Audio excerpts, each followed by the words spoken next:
প্রিয় স্টুডেন্টস, সকলে কেমন আছো? আশা করি সকলেই খুব ভালো আছো।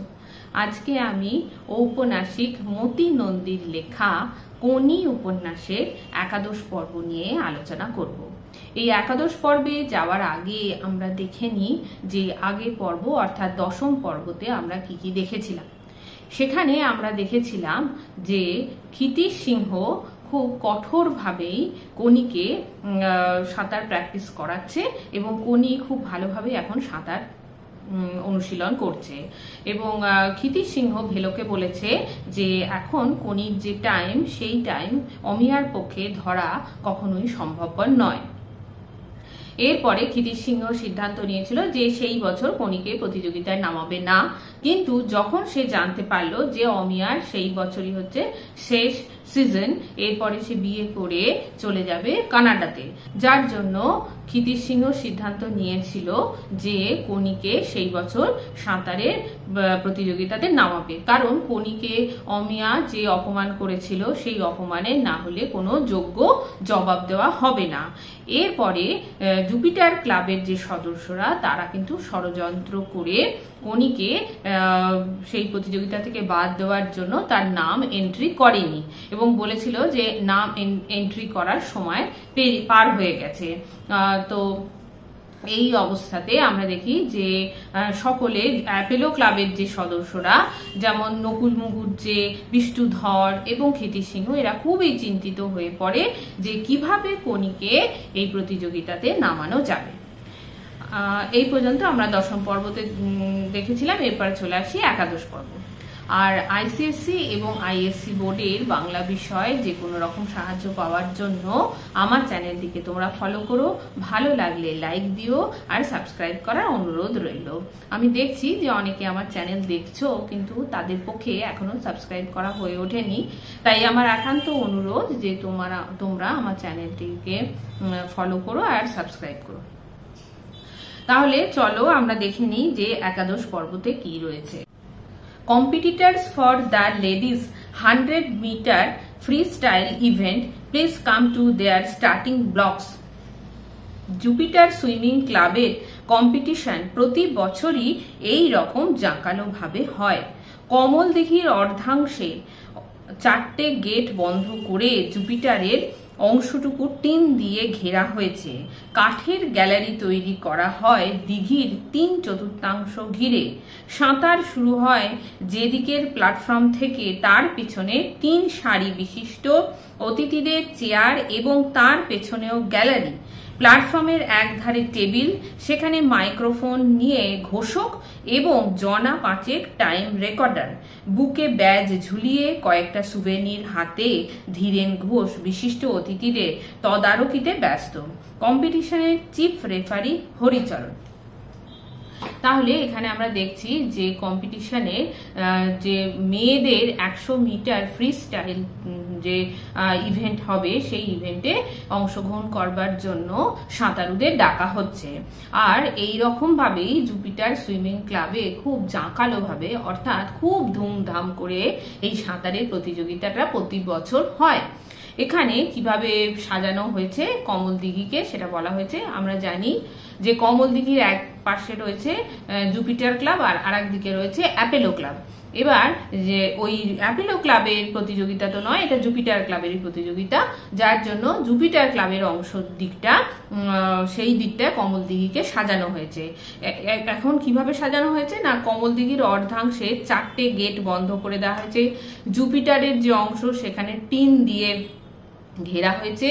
কাঠের গ্যালারি তৈরি করা হয়েছে দিঘির 3/4 ঘিরে, মানে 4 ভাগের 3 ভাগ অংশতেই কাঠের গ্যালারি রয়েছে, যেখানে মানে বসে দর্শকরা এই প্রতিযোগিতা দেখতে পারবে। সাঁতার শুরু হয় যেদিকের প্ল্যাটফর্ম থেকে তার পেছনে 3 সারি বিশিষ্ট অতিথিদের চেয়ার এবং তার পেছনে গ্যালারি। যে তোমরা যে কোনো যদি সাঁতারের প্রতিযোগিতা দেখো তাহলে দেখবে যে পুকুরের যেদিক থেকে সাঁতারুরা প্রতিযোগিতা শুরু করছে সে তার পেছনে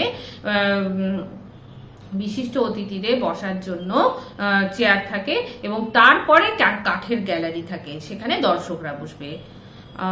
প্ল্যাটফর্মের এক ধারে টেবিল রয়েছে, সেখানে মাইক্রোফোন নিয়ে ঘোষক মানে যে অ্যাঙ্কার আর কি, যে ঘোষণা করছে তাকে ঘোষক বলে, এবং জনা পাঁচেক টাইম রেকর্ডার, অর্থাৎ সাঁতার কে কত সময় শেষ করলো সেটা দেখবার জন্য স্টপ ওয়াচ হাতে নিয়ে টাইম রেকর্ডার রয়েছে। বুকে ব্যাজ ঝুলিয়ে কয়েকটা সুভেনির হাতে, সুভেনির মানে স্মারক, সেই হাতে নিয়ে ধীরেন ঘোষ বিশিষ্ট অতিথিদের তদারকিতে ব্যস্ত।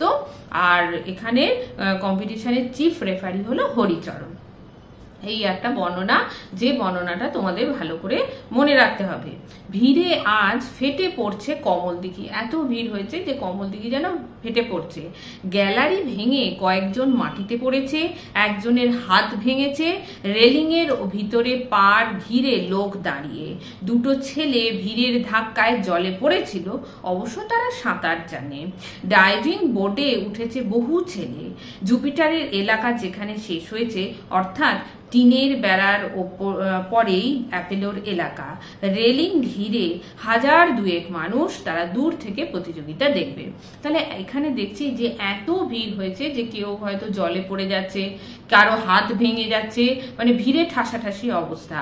আর অনেক ছেলে ডাইভিং বোর্ডে, যেখান থেকে সাঁতারুরা ডাইভ দেয়, তো সেই ডাইভিং বোর্ডের ওপরেও অনেক ছেলে উঠে পড়েছে সাঁতার দেখবার জন্য। আর জুপিটারের এলাকার যেদিকে শেষ হয়েছে সেখানে, অর্থাৎ টিনের বেড়ার পরেই হচ্ছে অ্যাপেলোর এলাকা, রেলিং ঘিরে 2000-এর মতো মানুষ সেখানে ভিড় করেছে, যারা দূর থেকে প্রতিযোগিতা দেখবে। মানে অ্যাপেলোর দিকেও তার মানে বোঝা যাচ্ছে যে ভিড় হয়ে গেছে, সেখান থেকেও লোকেরা দাঁড়িয়ে দাঁড়িয়ে প্রতিযোগিতা দেখছে। প্রতিযোগিতার আজ শেষ দিন। দুপুর 2:30 থেকে শুরু হয়েছে। ছেলেদের এবং ছোট মেয়েদের 3টি বিষয়ের ফাইনাল হয়ে যাবার পর ঘোষণা শেষ হলো। Competitors for the ladies 100 meter freestyle event, please will competitors come to their positions? This is second call. তাহলে আমরা দেখছি যে প্রতিযোগিতা অনেকদিন ধরেই চলছিল, এটাই হলো সেই দিনটাই হলো শেষ দিন। এবং প্রথমে ছেলেদের প্রতিযোগিতা হলো, তারপরে ছোট মেয়েদের প্রতিযোগিতা হলো।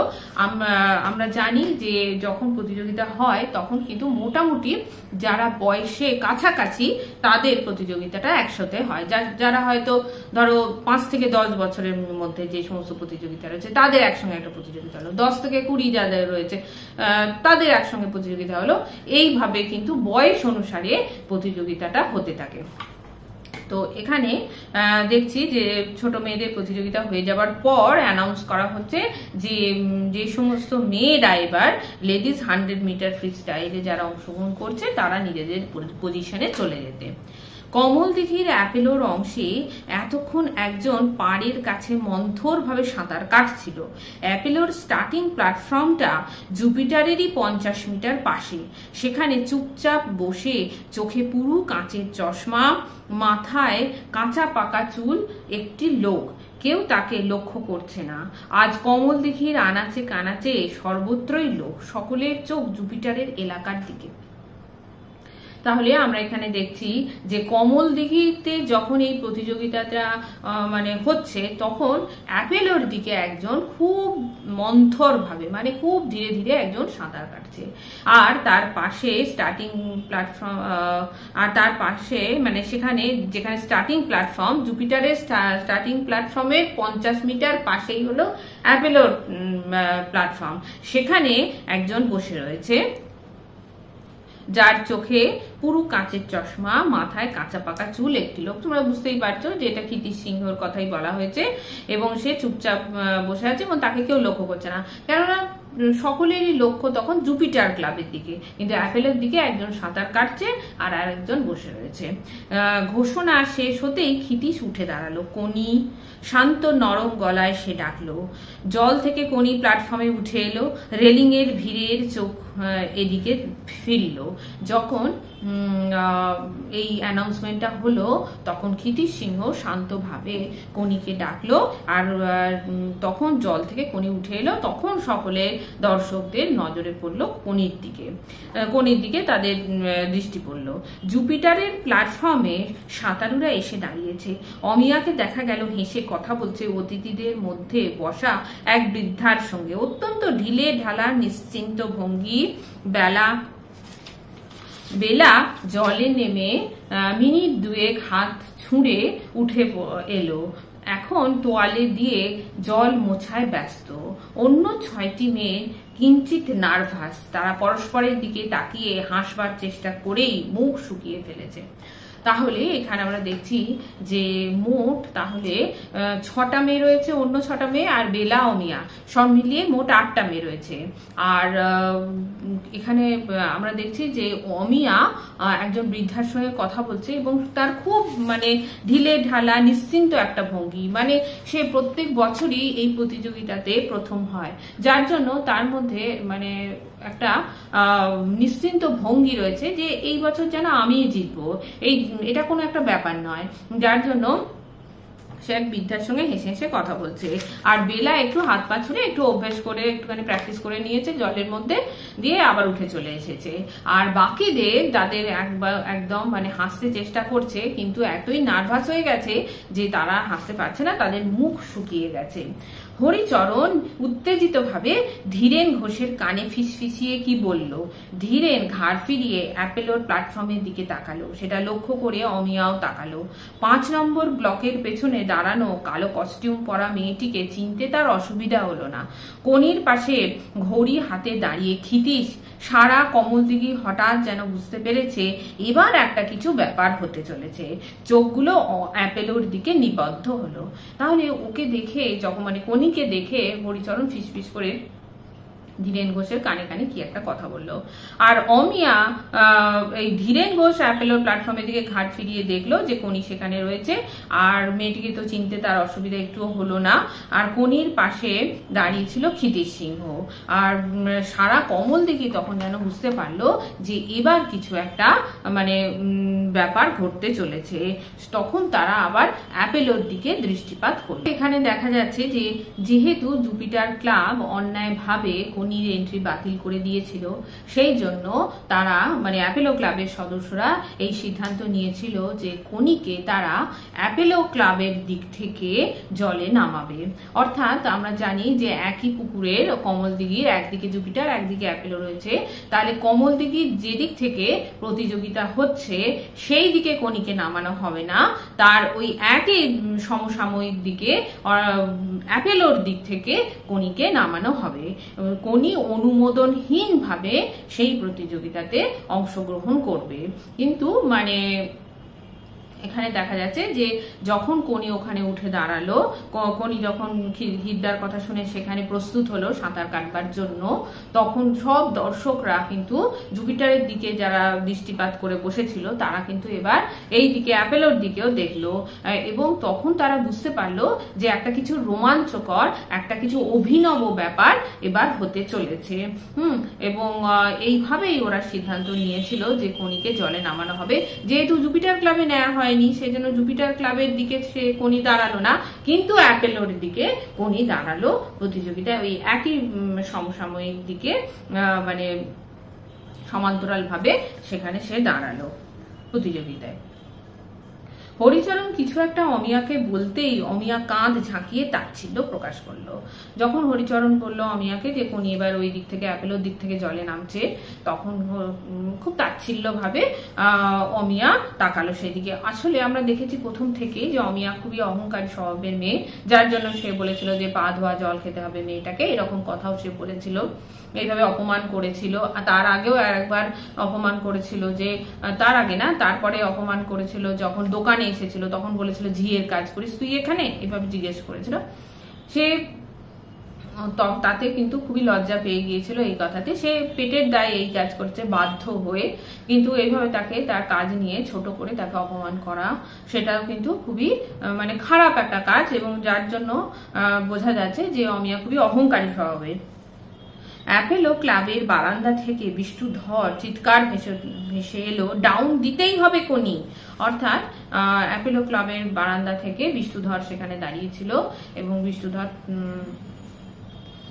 বলছে কনিকে, ও আগেই মানে প্রতিযোগিতার আগেই বিষ্ণুধর কনিকে বলে দিয়েছে যে তোমাকে কিন্তু ওদের হারাতেই হবে, ডাউন দিতে হবে, মানে তাদের হারাতেই হবে। অন দ্য বোর্ড স্টার্টারের চিৎকার শোনা গেল, এয়ার রাইফেলের নলটা আকাশমুখ তোলা, জুপিটারের ব্লকের ওপর 8টি মেয়ে উঠল, অ্যাপেলোর 5 নম্বর ব্লকে উঠেছে কনি, সারা কমলদিঘি ভিড়ে ভেসে উঠল মর্মর শব্দ। তাহলে বোর্ডের উপরে যখন দাঁড়াতে বলা হলো তখন সব মেয়েরা দাঁড়ালো, ওদিকে 8 জন, এদিকে কনি 9 জন, মোট তাহলে 9 জনের মধ্যে প্রতিযোগিতা হবে লেডিস যে ইভেন্টটা।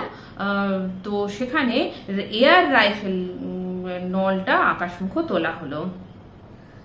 আকাশমুখ তোলা মানে সেখানে গান শুট করা হবে এবং তখন সকলে জলে নামবে আর কি।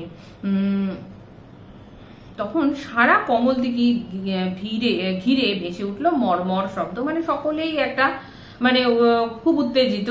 সেই জন্য ওরা ব্লকের কিনারে পায়ের আঙুলগুলো আঁকড়ে রেখে হাঁটু ভেঙে কাঁধ ঝুঁকিয়েছে, 2 হাত পাখির ডানার মতো পিছনে যেন এখনই উঠবে। তা ওদের পজিশনটা ওই রকমই, যে ব্লক মানে তোমরা জানো যে প্রত্যেকটা এই জলের ধারে এরকম ব্লক বসানো থাকে, এক একটা ব্লকের উপরে এক একজন প্রতিযোগী একজন উঠে দাঁড়িয়েছে এবং সেই তারা কিরকম পজিশনে দাঁড়িয়েছে না, তারা নিচু হয়েছে, পায়ের আঙুলগুলো আঁকড়ে ধরেছে ব্লকের ধারটা, ব্লকের কিনার ধার যে অংশটা সেটাকে পাটাকে চিপে রেখে হাতগুলো পেছন দিকে করে যেন পাখির মতো এক্ষুনি উঠবে এরকম একটা পজিশনে রয়েছে। Get set.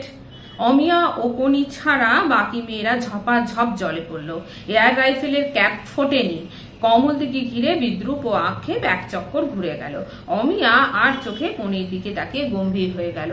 তাহলে অন্য যখন মানে গেট সেট কথাটা বলা হয়েছে তখনই কিন্তু অনেকে মানে অমিয়া আর কনি ছাড়া বাকিরা সব ঝপঝপ করে জলে নেমে গেল, কিন্তু তখনও কিন্তু এয়ার রাইফেলকে ক্যাপ ফাটানো হয়নি, তার আগে নেমে গেল। তখন সকলে খুব মানে বিদ্রুপ করলো, অনেকে হাসাহাসি করলো, অনেকে আক্ষেপ করলো যে এখনো তারা ঠিক মতো ট্রেন্ড হতে পারেনি ইত্যাদি, অনেকেই সেই নিয়ে আলোচনা করতে লাগলো। আর অমিয়া আর চোখে কনির দিকে তাকে গম্ভীর হয়ে গেল। নতুন ক্যাপ লাগানো হয়েছে। অন দ্য বোর্ড মেয়েরা আবার ব্লকের উপর উঠে দাঁড়ালো, যারা জলে নেমে গেছিল তারা আবার ব্লকের উপর উঠে দাঁড়ালো। Get set. এয়ার রাইফেলে ফটাস শব্দ হলো। এতক্ষণে এই এয়ার রাইফেলটাকে ফাটানো হলো। একসঙ্গে 9টি মেয়ে জলে পড়লো। সঙ্গে সঙ্গে কমলদিঘির ওপর গড়িয়ে পড়লো চাপা একটা গর্জন।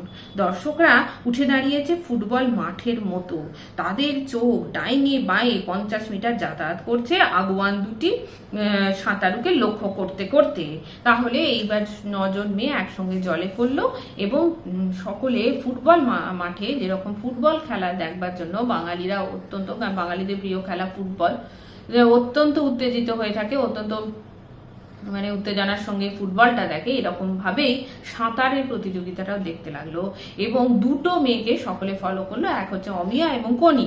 এই যে লাইনটা এখানে বলেছে যে তাদের চোখ ডাইনে বাঁয়ে 50 মিটার যাতায়াত করছে, কথাটা কেন না ওই জুপিটার আর অ্যাপেলো এদের দুজনের মাঝখানে দূরত্ব হচ্ছে 50 মিটার। এখন অমিয়া আছে জুপিটার ক্লাবের দিকে আর 50 মিটার দূরে কনি রয়েছে অ্যাপেলো ক্লাবের দিকে, এবং দর্শকরা সেই জন্য একবার 50 মিটার ডাইনে একবার 50 মিটার বাইরে বাঁয়ে এইভাবে তারা দুজনকে লক্ষ্য করছে। 30 মিটার পর্যন্ত কনি আর অমিয়া সমান রেখায়, বাকিরা 7-8 মিটার পেছনে। এরপর অমিয়া একটু একটু করে এগোতে শুরু করলো। কনি! অ্যাপেলোর দিকে ভিড়ের মধ্যে থেকে কে চিৎকার করে উঠলো, কনি গো, অমিয়া গো! জুপিটারের থেকেও চিৎকার শোনা গেল। ক্ষিতীশ মূর্তির মতো দাঁড়িয়ে এক দৃষ্টি কনির দিকে তাকিয়ে, মুখে কোনো ভাবান্তর নেই। অর্থাৎ কেউ অমিয়াকে উৎসাহিত করার চেষ্টা করছে, কেউ কনিকে উৎসাহিত করার চেষ্টা করছে, আর ওরা এগিয়ে রয়েছে আর বাকিরা 7-8 মিটার পেছনে রয়েছে। এরপরে কিন্তু দেখা যাচ্ছে যে অমিয়া একটু একটু করে আরো এগিয়ে যাচ্ছে। যখন এগিয়ে যাচ্ছে তখন কনি কনি বলে সকলে উৎসাহ দেওয়ার চেষ্টা করছে। আর ক্ষিতীশ সিংহের মুখে কোনো ভাবান্তর নেই, মানে তার মুখে কোনো এক্সপ্রেশনই নেই, সে একদৃষ্টে তাকিয়ে রয়েছে। অমিয়া 2 হাত এগিয়ে গেছে। বেলা তার পিছনে প্রায় 8 মিটার দূরত্বটা সামনে রেখে চলেছে, বাকিদের দিকে কেউ তাকাচ্ছেই না। তাহলে অমিয়া কিন্তু একটু এগিয়ে গেছে, 2 হাত এগিয়ে গেছে। আর বেলা তার পেছনে প্রায় 8 মিটার দূরত্বটা সময়, তার দূরত্ব হচ্ছে 8 মিটার। বাকিদের দিকে বাকিরা এত পেছনে কেউ তাকাচ্ছেই না। অমিয়া সবার আগে 50 মিটার বোর্ড ছুঁয়েছে, অর্থাৎ 50 মিটার তাদের সাঁতার কেটে যেতে হবে, আবার 50 মিটার ফিরে আসতে হবে, মোট তাহলে 100 মিটার ফ্রি স্টাইল। তাহলে প্রথমে কিন্তু অমিয়াই গিয়ে পৌঁছেছে, বোর্ড ওখানে গিয়ে 50 মিটার বোর্ড প্রথম ছিল অমিয়া। ঘুরে গিয়ে সে কোনিকে অতিক্রম করবার সময় একবার মুখ ফিরিয়ে তাকালো, কোনি যেন চমকে গেল। তারপরে বোর্ড ছুঁয়ে ঘুরে টর্পেডোর মতো ছিটকে এলো। অর্থাৎ এবার ও যখন ফিরে আসছে তখন একবার কোনির দিকে তাকালো, তখন যেন কোনি একটু বিভ্রান্ত হয়ে গেল এবং সে থমকে গেল, এবং থমকে গেল মানে সেটা চমকে গেল আর কি। এবং তারপরে সেও বোর্ড গিয়ে 50 মিটার ছুঁয়েছে, এবার দিয়ে একদম টর্পেডোর মতো, মানে একদম মিসাইলের মতো একদম ঘুরে তাড়াতাড়ি করে এই পারে আসার জন্য ঘুরেছে। রোগোত্তপ্ত মানুষের মতো কমল দিঘি ভুল বকতে শুরু করলো। অর্থাৎ জ্বর হলে যেরকম মানুষ ভুল বকে, কমল দিঘিও যেন সেই রকম ভুল বকতে শুরু করেছে। কমল দিঘি যেন অস্বাভাবিক আচরণ করতে শুরু করেছে।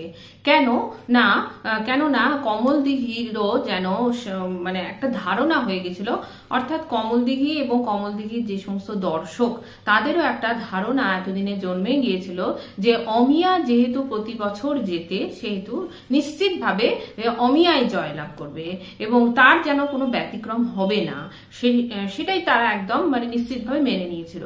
কিন্তু এই বছর কোনি যেরকম অস্বাভাবিক ভাবে এবং অত্যন্ত নিপুণ ভাবে সাঁতার কাটতে শুরু করেছিল, তা দেখে কমল দিঘির লোকেরাও যেন বিভ্রান্ত হয়ে গিয়েছিল, দর্শকরা তারাও, এবং কমল দিঘিরও যেন ভুল আচরণ করতে শুরু করেছিল, তারাও যেন অস্বাভাবিক আচরণ করতে শুরু করেছিল, তাদেরও যেন তারা ভুল বকতে শুরু করেছিল। তারা নিশ্চিতভাবে ভেবেই নিয়েছিল যে অমিয়ায় জয় লাভ করবে, সেই প্রতিযোগিতায় জিতবে। এইটাই যেন ব্যতিক্রমটা হতে পারে, সেটা যেন তারা মেনে নিতেই পারছে না, তার জন্য তারা ভুল বকছে। কোনি, এটা ছেলে না মেয়ে মশাই? মেয়ে, আমাদের ক্লাবের মেয়ে কোনি পারবে না, এক বডি পেছনে পড়ে গেছে। কেন যে খিদ্দায় এমন হাস্যকর ব্যাপার করলো? আচ্ছা, এখানে যে বিভিন্ন দর্শকরা এসেছিল সেই দর্শকদেরই কথোপকথন বলা হচ্ছে। একজন দর্শক জিজ্ঞাসা করছে যে এটা ছেলে না মেয়ে, তখন অ্যাপেলেরই একজন দর্শক উত্তর দিচ্ছে যে অ্যাপেলো ক্লাবেরই আর কি কোনো লোক, তারা বলছে আমাদের ক্লাবেরই মেয়ে হচ্ছে কোনি, সে এখানে প্রতিযোগিতায় অংশগ্রহণ করেছে। আসলে এই ছেলে না মেয়ে কথাটা খুবই গুরুত্বপূর্ণ। কেন এই কথাটা বলা হয়েছে? এই বলার কারণ হচ্ছে যে কোনি এর আগে তো সকলে ধরেই নিয়েছিল, নিশ্চিত ছিল যে হচ্ছে অমিয়া হলো একেবারে একচ্ছত্র অধিপতি, সেই জয়লাভ করবে। কিন্তু এরপরে কোনি যেভাবে সাঁতার কাটছিল সেটা যেন কোনো মেয়ের পক্ষে কাটা সম্ভবপর নয়। সে যে অভিনব পদ্ধতিতে নিপুণ ভাবে যেভাবে সাঁতার কাটছিল, সেটা যেন কোনো মেয়ের পক্ষে কাটা সম্ভবই নয়। আর তাছাড়া কোনির যেরকম চেহারা আর কি, কালো লম্বা যে একটা চেহারা, সেটা অনেক দর্শককে বিভ্রান্ত করে তুলছিল, যার জন্য তারা সন্দেহ প্রকাশ করছিল যে সে কোনি ছেলে না মেয়ে। একজন আবার বলছে যে না, পারবে না। কেন যে কৃতি সিংহ এইভাবে হাস্যকর ব্যাপার করে? 60 মিটার অমিয়া এগিয়ে চলেছে, 65 মিটার কোনি উঠছে, 70 মিটার কোনি সমান রেখায় অমিয়ার সঙ্গে। নিঃশ্বাস নেবার জন্য অমিয়া ঘন ঘন হাঁ করছে, পায়ের পাড়ি এলোমেলো হয়ে এসেছে, হাত দুটো উঠছে পড়ছে যেন নিয়ম রক্ষার জন্য। জলের গভীরে ডুবিয়ে টেনে কোমরের পেছন পর্যন্ত আনার জোরটুকু আর নেই, অমিয়া নিভে আসছে। তাহলে আমরা দেখতে পাচ্ছি যে এই যে 50 মিটারটা ছিল বোর্ডটা দিয়ে আবার ব্যাকে আসছে, তারা আবার ফিরে আসছে, তখন 60 মিটার যখন দূরত্ব, তখন কিন্তু অমিয়া এগিয়েই ছিল। এবার 65 মিটারে কোনি তখন উঠছে, 70 মিটারে দুজনে একই সরল রেখায়, একই রেখায় একদম পাশাপাশি সাঁতার কাটছে। এবং সেই সাঁতার কাটতে দেখা যাচ্ছে অমিয়ার এবার খুব কষ্ট হচ্ছে, সে যেন নিভে আসছে, তার হাত পা একদম অবশ হয়ে যাচ্ছে এবং হাত দুটো উঠছে পড়ছে নিয়ম রক্ষার জন্য, পায়ের পাড়ি এলোমেলো হয়ে যাচ্ছে, আর হাঁ করে নিঃশ্বাস নেবার চেষ্টা করছে, মানে সে আর পারছে না যেন। Come on Amiya, come on Bengal champion, তো তাকে উৎসাহ দেওয়ার জন্য বলছে ফাইট কোনি ফাইট, দু তরফের থেকেই তাদের উৎসাহ দেওয়া হচ্ছে। হঠাৎ কমল দিঘি ঘিরে বিরাট একটা চিৎকার হাউই এর মতো আকাশে উঠল। কোনি পিছনে ফেলেছে অমিয়াকে, ওর চিপচিপে শরীরটার মধ্যে দিনে দিনে সঞ্চিত যন্ত্রণায় ঠাসা শক্তির ভাণ্ডারটিতে যেন বিস্ফোরণ ঘটল। ছন্দবদ্ধ ওঠা নামা করে চলেছে দুটি হাত, তার সঙ্গে তাল রেখে চলেছে পা দুটো, ওর দুপাশে ইংরেজি ভি অক্ষরের মতো ঢেউয়ের রেখা ছড়িয়ে পড়েছে। পায়ের আঘাতে বিরামহীন স্ফীত জলতরঙ্গ ওকে অনুসরণ করছে। আমরা এখানে দেখতে পাচ্ছি যে হঠাৎ একটা হাউই এর মতো, মানে ফানুসের মতো, যেটা একটা বিরাট চিৎকার উঠলো। এবং তখন কেন চিৎকার উঠলো না, এবার অমিয়াকে পেছনে ফেলে বিট করে দিয়ে কোনি এগিয়ে গেছে। কখন এগিয়ে গেল, যে 70 মিটারের পর, 70 মিটার কাটা হয়ে গেছে জলে, তখন অমিয়াকে পেছনে ফেলে দিয়েছে। এবং তার যে শরীর, এই লাইনটা খুবই গুরুত্বপূর্ণ, ওর ছিপছিপে শরীরটার মধ্যে দিনে দিনে সঞ্চিত যন্ত্রণার ঠাসা শক্তির ভাণ্ডারটিতে যেন বিস্ফোরণ ঘটলো। সেই তাৎপর্যটায় পরে আসছি। এখন আমরা যেটা দেখছি সেটা হলো যে এরপরে কোনি মানে কি করছে না, দুটো হাত ওঠানামা করছে, তার পাশে ভি অক্ষরের মতো ঢেউয়ের সৃষ্টি হচ্ছে, পা জোরে জোরে যে চালাচ্ছে তার জন্য একটা বিরামহীন জল তরঙ্গের সৃষ্টি হচ্ছে। কোনি কিন্তু এক হতদরিদ্র অসহায় পরিবারের মেয়ে, এবং যার জন্য তাকে ছোটবেলা থেকে নানা জনের কাছে নানাভাবে অপমানিত লাঞ্ছিত হতে হয়েছিল, কিন্তু সে কখনো সেই সমস্ত অপমানের প্রতিশোধ বা অপমানের জবাব দিতে পারিনি। কিন্তু তার ভেতরে তো সেই অপমানের জ্বালাগুলো ভেতরে ছিল, যেগুলো বারুদের স্তূপের মতো তার ভেতরে সঞ্চিত হয়েছিল। আজ এই বারুদের যেন বিস্ফোরণ ঘটলো। সেই যে বারুদের স্তূপ, সেটা তার মধ্যে অদ্ভুত একটা শক্তির সঞ্চার ঘটেছে, শক্তির ভান্ডার বলেছে। এই যে তার মনের মধ্যে এত শক্তি, শক্তিটা কোথা থেকে এসেছে? তার ভেতরে যে জ্বালা, তার ভেতরে যে কষ্ট যন্ত্রণা, এইগুলোই তার ভেতরে একটা শক্তির সঞ্চার করেছে, যে শক্তির প্রকাশ আমরা এই প্রতিযোগিতায় জলের মধ্যে সে দেখিয়েছে। এবং শেষ পর্যন্ত দেখতে পাই যে অমিয়াকে সেই জন্য সে মানে পিছনে ফেলে এগিয়ে যাচ্ছে। মসৃণ স্বচ্ছন্দ কিন্তু হিংস্র ভঙ্গিতে কোনি নিজেকে টেনে বার করে নিয়ে গেল। ফিনিশিং বোর্ডে হাত লাগিয়েই সে উদ্বিগ্ন ব্যগ্র চোখে পাশে মুখ ফেরালো। তখনও অমিয়া পৌঁছয়নি। উই শব্দে তীক্ষ্ণ চিৎকার করে কোনি চিত হয়ে বোর্ডে পায়ের ধাক্কা দিয়ে আবার ঝাঁপিয়ে পড়লো আনন্দে। 3 বডি, ক্লিয়ার 3 বডিতে মেরেছে। তাহলে আমরা এখানে দেখছি যে কোনি কিন্তু খুব মসৃণ স্বচ্ছন্দ গতি, মানে খুব সহজ একটা গতি এবং খুব স্বাভাবিক একটা গতি। অর্থাৎ সে তো এই গতিতেই সে প্রতিদিন প্র্যাকটিস করে, সেজন্য এই মানে টাইমিংটা তার কাছে নতুন কিছু নয়, এবং খুব বেশি যে তার কাছে খুবই কষ্টসাধ্য তাও নয়, খুব স্বাভাবিক কিন্তু হিংস্র গতিতে। মানে তার ভেতরে যে জ্বালা যন্ত্রণার কথা বলা হয়েছে, যার জন্য একটা ক্ষিপ্র গতিতে বলতে পারি, সেই ক্ষিপ্র গতিতে সে নিজেকে টেনে বার করে নিয়ে এসে, অর্থাৎ যে মানে অমিয়ার যে ডিস্টেন্সে ছিল তার থেকে সে অনেক স্পিডে গিয়ে একেবারে সোজা গিয়ে বোর্ড গিয়েছিল। ফিনিশিং যে বোর্ড, সে বোর্ড ছুঁয়েই ব্যগ্রভাবে চারিদিক তাকালো, কারণ সে তো জলের মধ্যে সাঁতার কাটছিল, সে তো দেখেইনি যে কে কোথায় কোন পজিশনে আছে। সে হয়তো ভেবেছে যে অমিয়া হয়তো আগে চলে এসছে, সে তাড়াতাড়ি করে তাকালো, দেখলো যে সে তখনও কেউ পৌঁছয়নি, সেই প্রথম পৌঁছেছে, এবং উই বলে যার জন্য আনন্দে তীক্ষ্ণ চিৎকার করে আবার বোর্ডের মধ্যে ধাক্কা মেরে আবার পিছন দিকে এগিয়ে গেল। 3 বডি, ক্লিয়ার 3 বডিতে মেরেছে। অর্থাৎ একজন দর্শক এই কথাটা বলছে, 3 বডি মানে হচ্ছে 3 মানুষ, একটা মানুষের যতখানি দৈর্ঘ্য হয় সেটাকে বলছে 1 বডি। এরকম 3টে মানুষের যে দৈর্ঘ্য সেইটাকেই বলছে 3 বডি। অর্থাৎ কোনি যে ডিস্টেন্স, কোনি যে এখানে রয়েছে আর অমিয়া যেখানে রয়েছে সেখানে ডিস্টেন্স হচ্ছে 3টে মানুষের সমান। এগুলো হচ্ছে দর্শকদের যে কথাবার্তা, এবং এ থেকে বোঝা যায় যে কোনি অমিয়াকে যে হারিয়ে দিয়েছে এবং তার যে জয়ের কতটা ব্যবধান, সেই ব্যবধানটাকে চিহ্নিত করা হচ্ছে 3 বডির মাধ্যমে। অর্থাৎ তাদের একটা বিস্তর ব্যবধান রয়েছে, যে খুব যে কাছাকাছি দুজনে রয়েছে তাও না, বিস্তর একটা ব্যবধানে তাকে হারিয়ে দিয়েছে। কোনি কোনি। ভিড়ের মধ্যে 3টি ছেলে তালে তালে সুর করে চেঁচিয়ে যাচ্ছে। কোনি হাত নাড়লো তাদের উদ্দেশ্যে। যে কোনির যে বন্ধুরা, যেটা যাদের আমরা প্রথমেই সেই গঙ্গার ঘাটেও দেখেছিলাম, 3টে বন্ধু রয়েছে, সে তারা চিৎকার করছে, কোনি তাদের দিকে হাত নাড়ছে। কিরকম ডাউন খাওয়ালো দেখলে, জুপিটার থেকে তাড়িয়ে দিয়েছে তারই শোধ নিল। অর্থাৎ দর্শকরাই বলছে যে জুপিটার থেকে এদের তো তাড়িয়ে দিয়েছিল ক্ষিতিশ সিংহকে, তারই প্রতিশোধ এভাবে নিল। অনেকদিন এমন মজা পাইনি কিন্তু। অর্থাৎ দুপক্ষতেই একটা টান টান উত্তেজনা দেখা গেছে।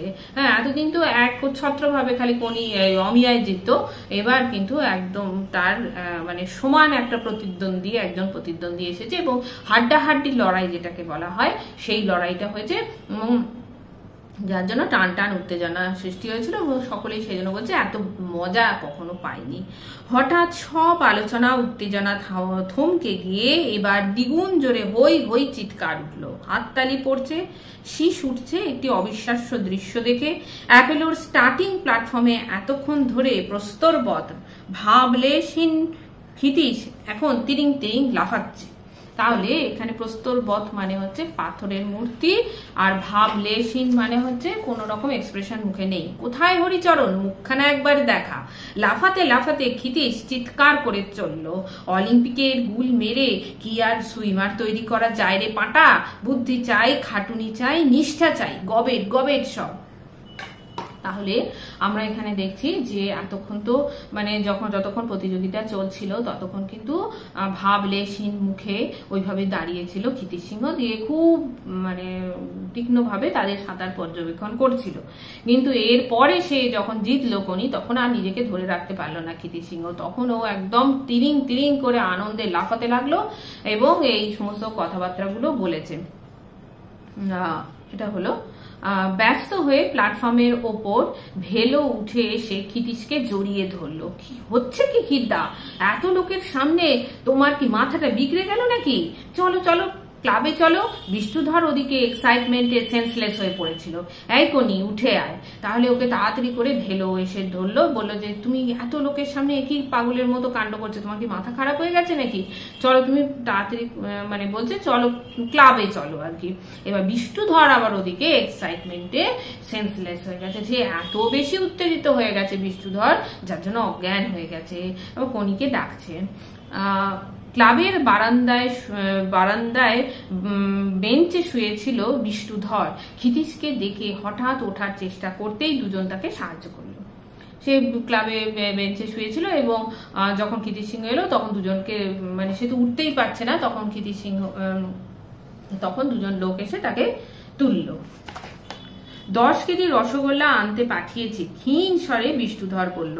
ব্যান্ড পার্টি আনবো, কোনিকে সারা নর্থ ক্যালকাটা ঘোরা। বিষ্ণুধর তো ছিল অ্যাপোলো সুইমিং ক্লাবের প্রেসিডেন্ট, এবং তার অপোনেন্ট ছিল, তার বিরোধী ছিল বিনোদ ভর, যে হচ্ছে মানে জুপিটার সুইমিং ক্লাবের প্রেসিডেন্ট, এবং দুজনেই কিন্তু চাইতো যে ভোটে দাঁড়াতে এবং ভোটে জয়লাভ করতে। সুতরাং এই যে সাঁতারটা, সেটা কিন্তু বিষ্ণুধর তার নিজের ব্যক্তিগত একটা অহংকারের প্রশ্ন বলতে পারো, ব্যক্তিগত মান সম্মানের প্রশ্ন বলা যায়। সেই জন্য কোনিকে সে প্রথমেই বলে দিয়েছিল যে কোনি যখন শুরু হয়নি তার আগেই সে জানলা দিয়ে চেঁচিয়ে বলেছিল ডাউন দিতেই হবে কোনি।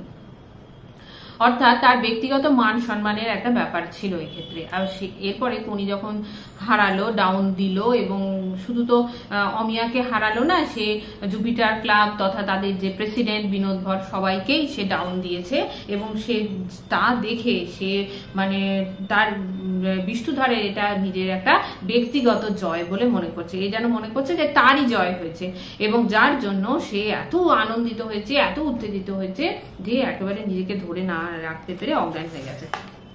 তারপরে বলছে আমি 10 কেজি রসগোল্লা আনতে বলেছি আর সারা নর্থ কলকাতা কনিকে ঘোরাবো, খবরদার ও কাজটি করবেন না, তাহলে 1005 ভোট কমে যাবে। তাহলে সেটা কেন বলেছে, এই কথাটা বলার কারণ হচ্ছে যে তাহলে হয়তো কনি অনেক বেশি অহংকারী হয়ে উঠতে পারে, যেরকম অমিয়া অত্যন্ত বারবার জেতার জন্য সে অহংকারী হয়ে উঠেছে। তাহলে এই সমস্ত করলে অতিরিক্ত প্রশংসা যদি করা হয় তাহলে কনি হয়তো অহংকারী হবে, সেটা পরবর্তী প্রতিযোগিতার ক্ষেত্রে হয়তো তাকে অহংকারী হলো পতনের মূল, এবং যার জন্য সে মানে খারাপ ফল করতে পারে। এই জন্য ওকে ঘুরিয়ে বলল যে কনিকে বিষ্ণুধরকে বললো যে না, তাহলে কিন্তু আপনার প্রতিযোগী ভোট কমে যাবে। আসলে এটাও হতে পারে যে যারা জুপিটার ক্লাবের সমর্থক তারা হয়তো বিষ্ণুধরকে ভোট নাও দিতে পারে, এবং যখন জানতে পারবে যে সে অ্যাপোলো ক্লাবের হয়ে এত বেশি উত্তেজিত, এত বেশি আনন্দিত, তখন হয়তো তারা তাকে ভোট দেবে না, সেটাও হতে পারে। এই জন্য ওকে বারণ করে দিল ক্ষিতীশ সিংহ। বিষ্ণুধর ফ্যাল ফ্যাল করে ক্ষিতীশের দিকে তাকিয়ে থেকে অস্ফুটে আপন মনে বলল, কিন্তু আমার যে জেনুইন আনন্দ হচ্ছে মানে সত্যিকারের মন থেকে আমার আনন্দ হচ্ছে। ক্ষিতীশ কনিকে ডেকে গম্ভীর মুখে বলল, টার্নিং এ ভুল হলো কেন? মানে এবারে ক্ষিতীশ সিংহ কনিকে বলছে যে তুই টার্নিং এ মানে হচ্ছে ফেরার সময় ভুল হলো কেন? তখন কেমন যেন সব গুলিয়ে গেল। অমিয়াদির টার্ন নিয়ে বেরিয়ে যাচ্ছে দেখে টাম্বল টার্নের কথা আর মনেই হলো না।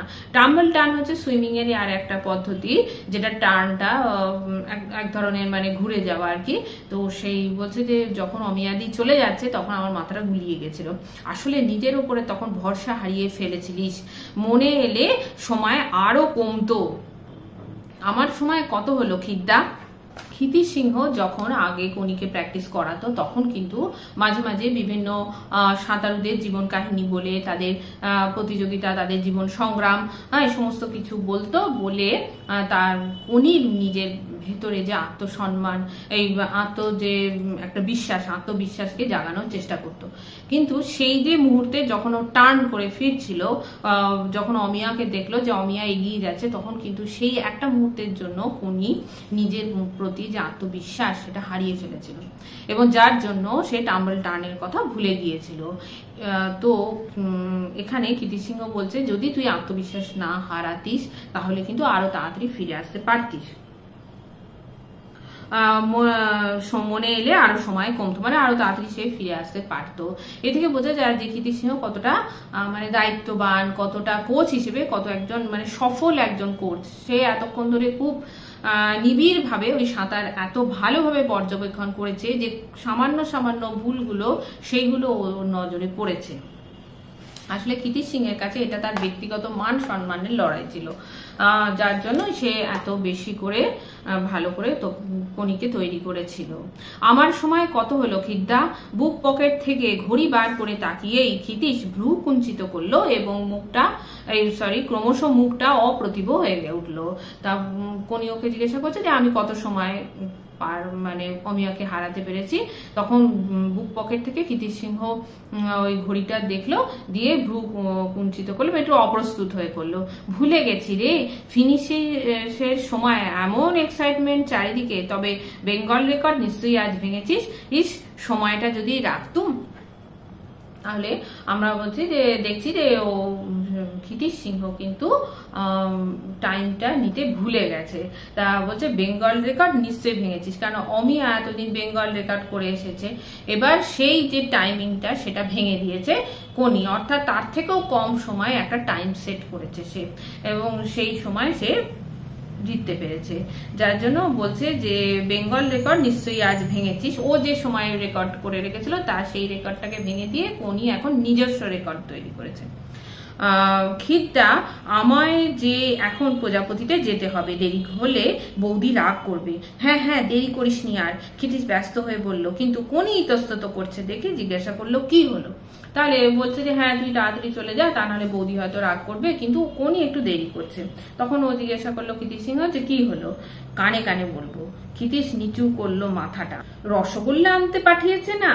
তাই তো নিশ্চয়ই ভেলোটা আনতে গেছে, তাহলে আজ আর তোর বরাতে রসগোল্লা নেই।